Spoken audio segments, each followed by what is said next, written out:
Hello, Liberty lovers, and welcome to the Liberty Mike podcast, broadcasting from an undisclosed location in the heart of Dixie. I'm Michael, and I'm here with Liberty Larry. How's it going? Doing all right. How are you today? Pretty good. So what are we drinking on here tonight? Well, you are drinking Detling, which is it's an Alabama bourbon. It's all right. It's not the best. I've had better. Yeah, it's not particularly flavorful. Yeah, when my initial reaction to it was I felt like there's something missing from it. Yeah. Well, that's like the fullest bottle in my cabinet, so but you said you wanted to try it. There it is. Yeah. I gave you the option to drink the Belle Meade that I'm drinking. Yeah. Their sherry bourbon, which is much more flavor. And I've had it, and I know it's good. Yeah. But I had to give the home state a run, man. Yeah, I understand. I think the Alabama single malt I have is definitely better, but you're not a Scotch fan. And yeah. It's Scotch-like, but not from Scotland, so it can't be Scotch. I've had it, too, and it was too Scotchy for me. So. Yeah. Well, there's not even any of the peat flavor in that one. Like, you don't get the smoked peat, which is... what really makes Scotch. I was going to say, which is really what I have a problem with. I don't want to feel like I smoked a cigar after I drink a drink. Yeah. Well, but that's exactly what you're supposed to do while you're drinking your drink. Well, you get to skip a step. You don't even have to get lung cancer to get it. Right. Well, I thought that we would start off today revisiting Venezuela because much has happened. And there were some things that I wanted to say last time that I didn't remember to. And now seems like a perfect opportunity to fix that mistake. Yeah. So, talking about that it's always maybe not always, but generally speaking, and certainly in this case, it's a bad idea to get involved. The non-intervention is a better route than intervention, I guess. Yeah. Well, it's especially in Venezuela. I mean, we're talking about we have no business there whatsoever. I mean, it's not. Yeah. Yeah, and it's purely a regime change thing. We saw an opportunity and we took it. And it may be tinfoil hatty a little bit, not considering our history, I think. But I suspect that the U.S. government, or the intelligence services at least, had a hand in prompting the coup attempt in the first place. Yeah. But I could be wrong. It's speculation. And we'll find out in 50 years or whatever when they release the classified documents. But what I wanted to say about it really is like one of the main reasons, besides the fact that it's just not our business, and one of our tenets here at the Liberty Mike is self-government. It's not our place to decide for the Venezuelan people what the correct government for them is. It's up to them. And the way it's been promoted is that there's all these anti-Maduro rallies and that the bulk of the population is on Guaido's side, but that's really not the case. Yeah, nothing I've seen has led me down that direction. I mean, and I saw something, I want to say before all of this had really cropped up, like only 1 in 5 Venezuelans even knew who he was. Yeah. He's from a small territory or whatever his representative area is. Yeah, is fairly small. I want to say that in order for him to win his election, he got like 13,000 votes, and there are 30 million people in Venezuela. Is that what we? Yeah, I think we established that last time. Yeah. I can't remember. It was either 30 or 13. Had a 3 in it. And I think it was 30 because they've had like 3 million people leave over the last several years. Yeah, they have. But anyway, I wanted to just call back to some of our other interventions and why it's so dangerous. And mainly I wanted to say that 9/11, while we went into Iraq and Afghanistan as a result of 9/11, the connection between the Al-Qaeda, Sunni jihadists that executed 9/11 and the Taliban in Iraq is tenuous at best.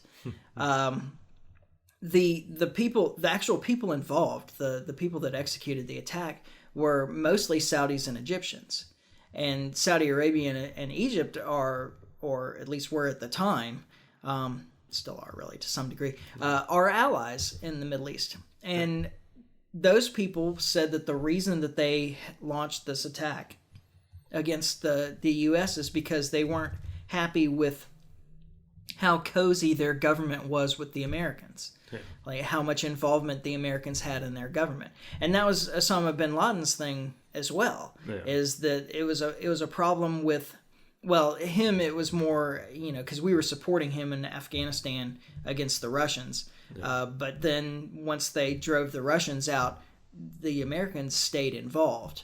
And so he saw it as moving from one imperial power to another. Yeah. But the involvement that the U.S. government has in these foreign governments creates resentment among the people.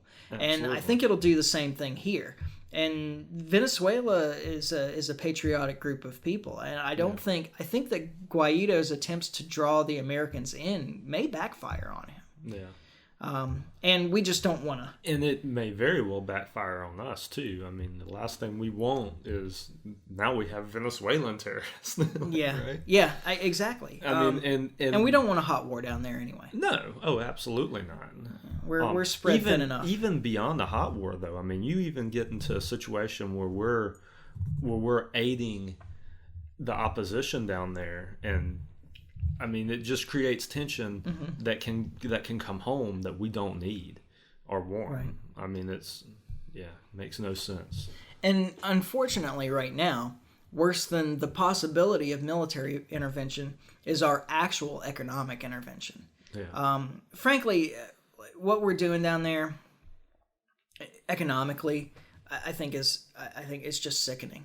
It's terrible what the U.S. government has decided to do to try and prompt this regime change. And, we were talking the other night about why Maduro won't let aid into the country. Well, that's not the case at all. Yeah. Some aid from Russia went into the country last week sometime. There was supposed to be more arriving, I think today or yesterday. Yeah. I didn't get an update on that. But it's not that he's not letting aid into the country. He's not letting U.S. aid into the country. And the reason for that is because it's tied. It's not. They're not sending it to his government. They want to send it to Guaido's government. Yes. And yeah, he can't have that. I mean, that'd be the proper democratic government of Venezuela that has never received a vote for president. Yeah. Yeah. And that's exactly right. We're using starvation as an attempt to force regime change, just like we did in Iraq long ago, like we're doing in Yemen now. Haven't we done that in Iran as well? Yes, we're doing the same thing in Iran. In fact, Pompeo made a statement. Maybe it was a couple of months ago. The time frame's weird for me, but he made a statement talking about how if the Iranians wanted to eat, then their government would fall in line, essentially, and do what the U.S. government wanted them to do. And we're trying to force the same thing here in Venezuela by saying that we will provide aid, but the aid is tied to the Guaido government, we're not going to give aid to the Maduro government, we'll only give aid to the Guaido government. So if you people want to eat, then you'll get behind Guaido. And how does that... What I don't understand is how can we think that that's not going to create resentment for the United States? Because, I mean, the people in Venezuela know what's going on, and they're going to understand that this government is being forced down their throat that they don't want. Well, there are plenty of people that do want the change. I'm sure there are, but if they were a majority, you would have won the election. Well, they didn't participate in the election. I know we kind of hashed this out on the last episode, but it's worth saying again. You can't... If there's a process in place, and you have to take part in that process. Well, and the worst part of the aid offers is that we're creating this offer for the Guaido government, not the Maduro government, and that's after enforcing new sanctions on the PDVSA, the state oil company. Yeah. And that is a huge part of the revenue for the existing government, for Venezuela. Actually, it's a huge part of the revenue for Venezuela. Yeah. And we have said that we won't do any more deals with PDVSA. We're trying to... It's like a de facto embargo, really. Yeah. We're freezing the assets so the Maduro government can't use them. And that's that revenue is what the Venezuelan government uses to provide the social services that have caused their economy to spin out of control. But but it's still how they run their operation. Right. Without it, it's just going to create more economic hardship for the people of Venezuela. Yeah. And so we've created a situation in some ways, or we have certainly contributed to a situation where people are getting poorer and poorer, and it's getting harder and harder to eat. Yeah. And then we're holding the possibility of food out to them and saying, well, if you support the guy that we support, then we'll give this to you. Yeah. And I just think that that's one of the most terrible things that I can think of a government to do, to use starvation of people to achieve a political goal. Yeah.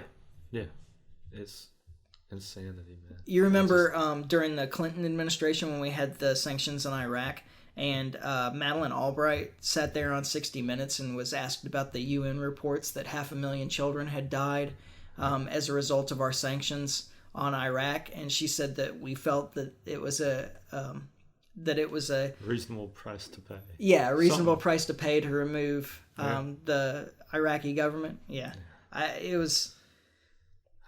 I can't believe that anybody can speak that way. And actually, so I have a relative that is a radical leftist and huge Clinton fan, of course, because all radical leftists are huge Clinton fans. Actually, I don't know that that's true anymore, but certainly was at the time. Oh, yeah. But I was talking to her about that specific event, and she said, well, you're taking her quote out of context. In context, it may not mean that. And I said, well, what context can you think of where sacrificing 500,000 children for a political goal is okay? Yeah. And for anybody that hasn't heard that quote, go YouTube it. It's out there. It's and you can get it in context. I mean, maybe. Mm-hmm. Yeah, you can watch the whole interview. Yeah, I mean, we live in a time where that information is out there. It's not hard to find. And one other thing that I wanted to point out in Venezuela, and this has kind of been brought to my attention more recently, and it makes sense when you consider it, and it's been actually true for a long time. You know, if you go look at the old, what was it called? There was a documentary by, I want to say, a Scottish or Irish group of documentary filmmakers that were caught down in Venezuela during the 2002 coup attempt. Really? And they were like closed up in the Imperial Palace with everybody else, and they kept their cameras running and so forth. It's actually really interesting. It's something like in the oh dang, I can't think of the name. It's actually kind of clever. It's something about the coup will not be broadcast live or something like that. I can't remember. Yeah. But anyway, this was true then, and it seems to still be true, is that the opposition in Venezuela there is a racial divide in politics and socioeconomics in Venezuela. Yeah. Like, I know the U.S. is the only racist country in the world, but in truth, there is racial tension in Venezuela, and there is a political and socioeconomic divide by race. Yeah. And that the opposition is generally the wealthier, more affluent, and influential, and generally lighter skinned. Right. And that the people that have supported the Chavista governments have generally been the working class, working poor, generally darker skin. And it's true now. Yeah. And in fact, look at Guaido's wife. She's, as white as you or I. Yeah. And the group that is formed around them in the opposition is generally more affluent and white. Now, there's been some more working class involvement with the opposition now, but it's still primarily true. Yeah. And I don't know. It's an interesting thing to point out here. Yeah. I think there is a racial division, and actually that kind of leads to the next thing that I wanted to talk about. I don't know if you got a chance to read this, but Stacey Abrams, who ran for governor in Georgia. Governor, is that right? Yes, it was governor. I know who you're talking about. So it was a close race. Yep. She lost, election irregularities, etc. We'll get to that too. But she wrote an article in Foreign Affairs, I think is where it was, called "Identity Politics Strengthens Democracy." And I read through this, and I've got it here, so if you hear pages flipping, I apologize to those that are listening. But there was just... I just wanted to talk about a few things about identity politics, because I completely disagree with her conclusion. And as I went through this, truthfully, there was a lot of nonsense.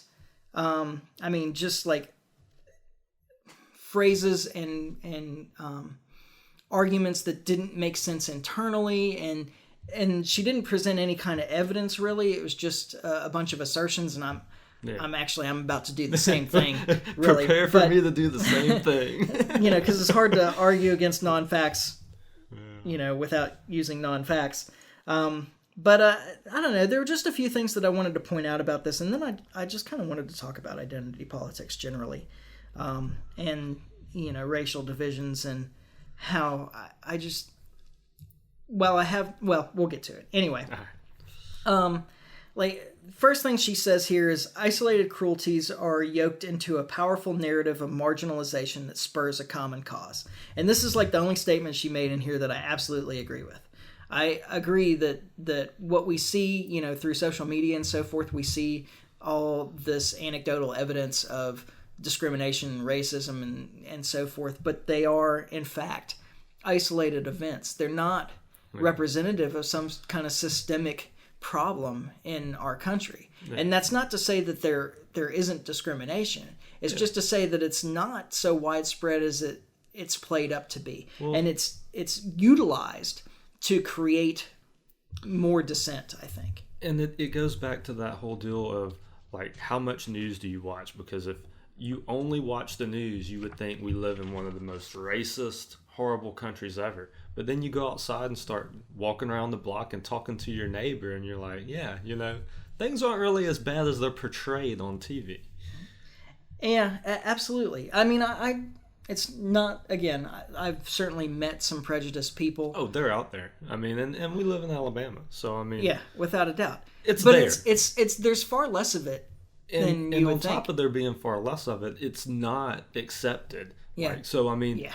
It's just not. Now, maybe there was a time when it was, but I can't say I lived in that time. I mean, I don't ever remember a time where it was just absolutely accepted. Yeah, and we're far more integrated down here than they are in a lot of places. That's true. And I think that if you just walk around and look at the number of mixed race couples around here, because it's only supposed to, I think nationwide it's like less than 3% of couples are mixed race or something like that. Yeah, we're way over that. There's a lot of mixed race couples around here. And I'm sure that they get second looks and so forth, but it's not like people are... Yeah. It's not something that's as big a deal as it is made out to be. But the thing that really irritated me about this article as I went through here is this reliance on a debunked narrative. Right. So she refers to things like the gender wage gap. And this is one of those narratives that comes up over and over and over again, and it's been long since debunked. The idea that women make 78 cents on the dollar, or whatever the number is now, for the same work is just not true. And that's not to say that the statistic is untrue, because I've had this argument too. Are you saying you just rely on somebody else's statistics? No, I think this statistic is correct. Yeah. But the statistic, for people that don't understand where it comes from, it's an aggregate. It is the average of all women working full-time, their income, versus all men working full-time and their income. It doesn't adjust for industry. It doesn't adjust for experience or education. It doesn't even adjust for time worked. So you can throw the same, you include men that are working 60 hours a week with women that are working 40 hours a week and take an average pay. Yeah. All right. So it's not, there's no kind of equivalency. It's a comparison of apples to oranges. Yeah. And as they start to compare apples to apples, as they start breaking it down into time worked, experience, the industry, the education, when they start doing it that way, the wage gap shrinks on the average to something like 98 cents to $1. Yeah. And there's a whole bunch of industries where the women make more than the men for the same work with the same education background and experience and so forth. Yeah. So it's by no means an indication of any kind of systematic discrimination against women. Yeah. And like I said, in fact, when you break it down and start comparing apples to apples, there's just no indication that that exists anyway. Yeah. And that most of this is actually related to people's choices. Yeah. And I don't understand why people's choices seem to be taken out of all of these things, but it's that women tend to pick careers where they can take time off for children, where they have a more flexible schedule, and these kind of things. And it does affect pay. Yeah. And it affects pay for a very good reason, I would say. Yeah. So it just irritates me that she continues to rely on this thing. And then she, she talks about the voting irregularities in Georgia, kind of hinting that the election was stolen from her. Whenever after the election happened, that was all over the media. Like, it was a big deal because that was something that she, and even before the election even happened, they were already talking about that there was that narrative was out there. Yeah. Well, I read several articles about it, and there are always some voting irregularities because there's and it was a really high turnout election in Georgia. Yeah. More people get there, the more confusion there is. Yeah. And a whole lot of the reports that I read said that a majority of, well, maybe not a majority, but a whole lot of these instances were related to people making mistakes, going to the wrong precinct, not updating their voter registration, all these kind of things. And they were getting turned away, or they couldn't find them on the lists or what have you. And then there were some problems with machines and so on and so forth. But in the end, the AJC reported that there was no evidence of systematic malfeasance. Yeah. That there wasn't any evidence to suggest that the outcome of the election was affected by these problems. Yeah. And that it wasn't something that was organized. Yeah. It was just things that happen that go wrong in an election when you have a whole lot of people going out there. And people turning away because of long lines. Yeah. That's not the fault of the election. I mean, I've done that too. I drive by our polling center about 3 times during a day usually. Yeah. And if I drive by and that parking lot's full, I'm like, I'll just catch it next time. Yeah. This last election, I was there for a good portion of the day, and it was lined out for most of the day. Mm-hmm. So, and sometimes that's just how it is. If it's a big election, that's part of the process. Yeah. It just is. Mm-hmm. And, well, we were out there the whole day anyway. Yeah. This last election, wasn't it? This last election, wasn't I in this last election? Yes, you were. Okay. It was. I was trying to put it together too. I knew there was one. That's the one. Yeah. It was lined up the whole day. Yeah.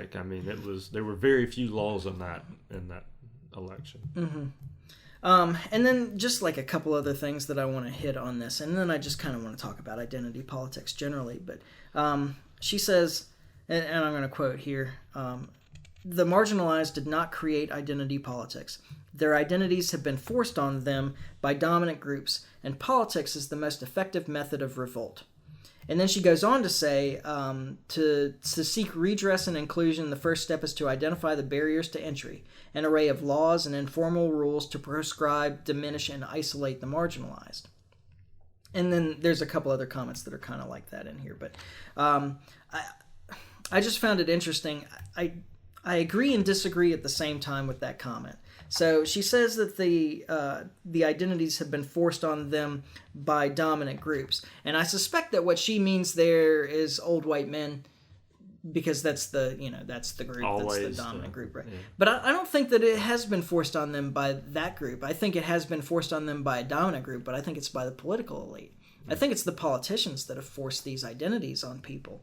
And I think that they have done that to create a sense of resentment or oppression or what have you that they can manipulate into votes.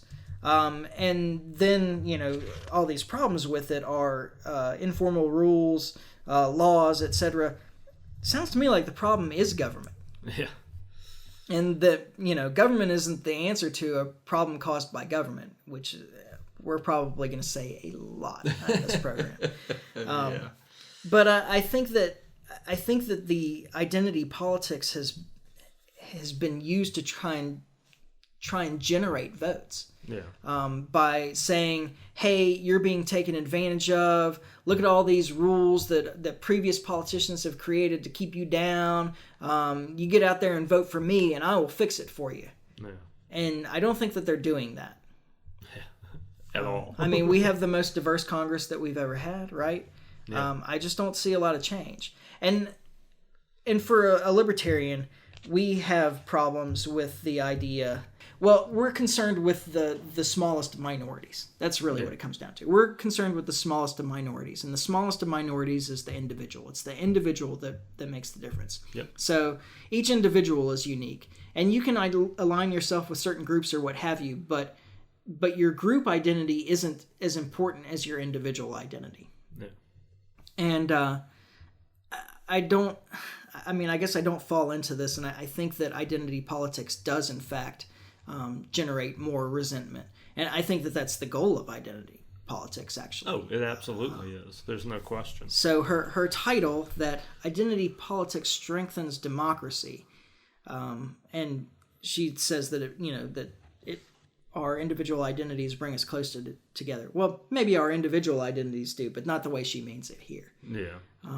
So I don't understand. And my background is, like a lot of it is biology, so one of the things that you learn in biology when you're talking about the studies, when you're talking about human studies, evolutionary, and first off, there is no race biologically speaking in humans. Yeah. Race is kind of like a subspecies thing, biologically speaking. There is no race in humans, and it's mostly because you can't identify any particular trait where you can draw a line. Yeah. Right? All the traits that we use to try and identify race are continuous traits, which means that there's gradations between one end and the other. Yeah. There's not discrete forms. Yeah. So you don't have black people and white people. You have black people and white people are opposite ends of a spectrum, and every color in between is represented. Yeah. So where do you draw the line? and that's the problem with defining race biologically. Well, that's one of the problems with defining race biologically. But one of the things that you learn is that between group variation is less than within group variation. Yeah.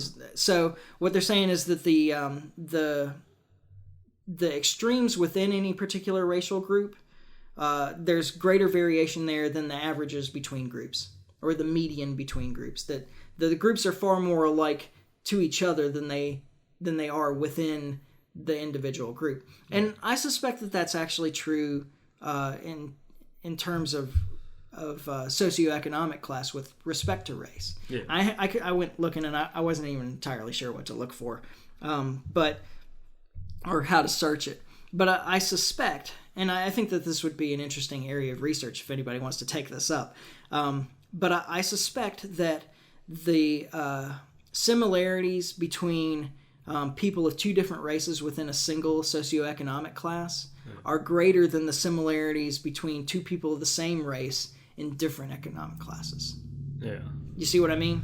Yeah. I mean, I think that there is a lot more similarity between a poor white person and a poor Hispanic person than there is between a rich black person and a poor black person. Yeah. And it all comes down to making decisions to people, because I won't say that it's a choice to be poor, but there are choices that lead there. There are choices that lead there, and that there absolutely is. And so I work in retail, and I interact with a lot of people, and I in different areas, because I kind of work in some different stores, and it's just amazing to me how you see people in poorer areas will react different to a situation than people in a more affluent area. Mm-hmm. But it goes back to decisions and how they manage those decisions. I don't know. I mean, it's strange. You were telling me some stuff about this time of year with tax returns and how your employees react. Yeah, it's that time of year again where everybody becomes thousandaires, and so the income tax money comes. It's a lot harder to keep employees this time of year because they're a lot more willing to walk off of a job right now because there's some money in their bank account, and it's almost like they can't see past that $4,000 or whatever they got in income tax money back. So like the job just kind of becomes meaningless, and people, and I've seen it. This is what I do, so I've lived it. Like it's amazing to me though, and like I've got $4,000. Who needs a job? This will last me the rest of my life. Yeah, who needs this job? Like I don't have to put up with this. I've got plenty of money in my account, and it's like, but it's like they can't see past that. Yeah, it's amazing thing, and but it's that time of year. People are thousandaires. Yeah.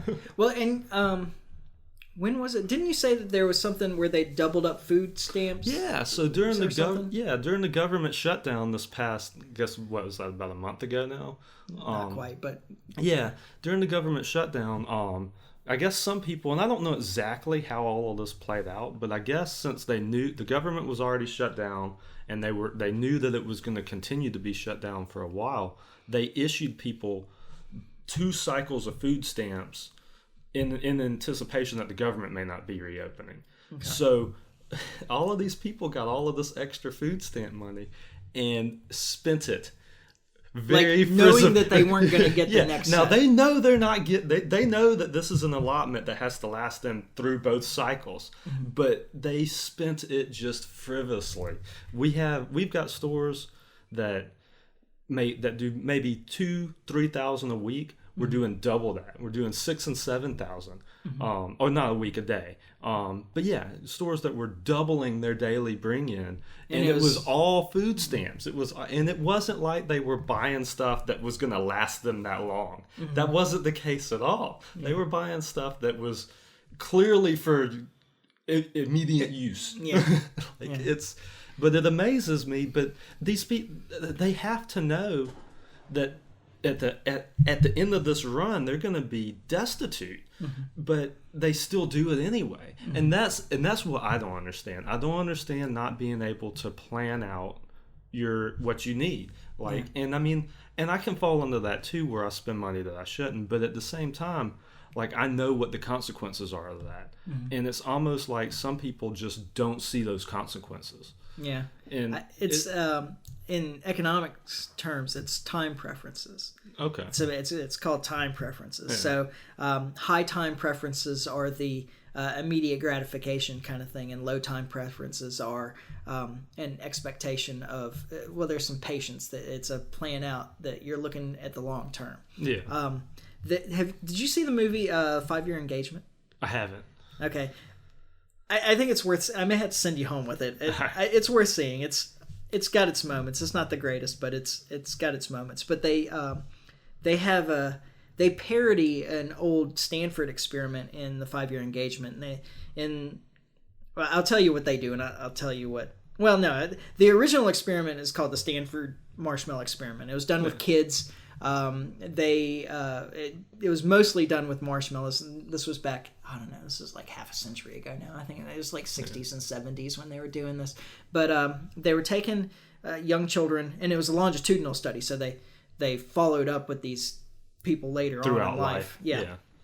And so what they did was they gave them the option of having a small treat, like a marshmallow now, or if they could wait 15 minutes, they could have 2 marshmallows. Ooh. Yeah, right. And what they found was that the children with low time preferences, the children that could wait the longest to get the reward, throughout life were just generally more successful. And it was actually like surprisingly accurate, the predictability of it. I can absolutely see it though. I mean, just given the experience I have in my own life and the things I've seen, it makes nothing but sense. Like, that doesn't surprise me whatsoever. Yeah. In the movie, they do it with adults, and it's donuts. Oh, really? So they do it, and who knows? I mean, this experiment might actually have been done. I'm not aware of it being a real life experiment, though. Yeah. But they had, the people in the room, and they were having them fill out paperwork to prepare for the experiment. And they said, we'll come and get you when we're ready to take you in. They're having them fill out paperwork, and it's like, oh, by the way, we have donuts here on the counter, but this box is from yesterday. These are day-old donuts. We're going to have some fresh ones in about 20 minutes. Yeah. And then, the people that could wait the 20 minutes for the fresh donuts instead of going up there and eating the day-old donuts were the more successful group. But the general impression is that people with lower time preferences generally are more successful in life, generally. It makes a lot of sense. I said generally a lot in that sentence. But. Well, it generally makes sense. I mean, I definitely see how that plays out that way. Mm-hmm. So. I mean, with the identity politics thing, I just, as libertarians, we look at the individual. Those identities don't really mean a whole lot. And the thing that I have the most trouble with is once you start talking about, and this we'll finish up here, and I just want to get this out. Right? Yeah. Once you start talking about groups' rights, you lose sight of we all have the same rights. So when you start talking about LGBTQ rights or women's rights or minority rights of any kind, you start to create a hierarchy where you're trying to prevent one, I think. Yeah. And I absolutely agree with that. That's something that's always irritated me. Anytime you start talking about anything like that, like the individual is the most important. Like individual rights are the most important rights because those are everybody gets those. Yeah. And everybody gets those. That's exactly the point, is that everybody has the same set of rights. Yeah. Everybody has the same set of rights. And so when you start talking about some particular group's rights, you're starting to identify that there's a difference. Yep. And there's not. There shouldn't and so be. Especially what you're doing is you're creating a difference. Well, and here's my thing is, especially in the eyes of the government. In the eyes of the government, it shouldn't matter if you're black, white, gay, lesbian. It shouldn't matter. Like, you should have the same rights under the government that everybody has. Doesn't matter. I mean, it's just the way it should be. You know? Well, on that positive note, everybody has the same rights, and we'll talk more about those in future episodes. And I'm thinking maybe the next one's going to be more economics. We did a little bit of economics tonight with time preferences, but there is, with all this stuff about the Green New Deal.